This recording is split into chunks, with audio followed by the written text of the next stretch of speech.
Impeachment complaint laban kay Pangulong Bongbong Marcos walang pinaghuhugutan ayon sa palasyo. Umaabante sa balita si Abante reporter Eileen Taliping. Rocky, minaliit lamang ng Malacanang ay inihaing impeachment complaint sa Kamara laban kay Pangulong Ferdinand Marcos Jr. Sinabi ni Palace Press Officer Atty. Claire Castro na karapatan ng sino man na magsampa ng reklamo, subalit sa kanyang pananaw ay walang pinaghuhugutan ang impeachment complaint na inihain ng Duterte Youth Party List laban sa presidente. Binigyang din ni Castro na ginagampanan lamang ng presidente ang kanyang tungkulin nang naayon sa batas kasama na ang commitment ng gobyerno sa Interpol. Hindi anya pansariling interes ang ginawang aksyon ng gobyerno na pagpapaaresto sa dating Pangulo dahil akusado ito sa kasong crimes against humanity.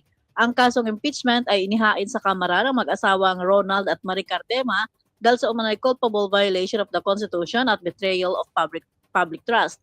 Pinayuhan ni Castro ang Duterte Youth Party List na sa halip impeachment, mas magandaan niya kung gumawa na lamang ang mga ito ng bagong batas. Ako si Eileen Taliping ng Abante Radyo. Ito ang balitang mabilis, mabangis at walang mintis.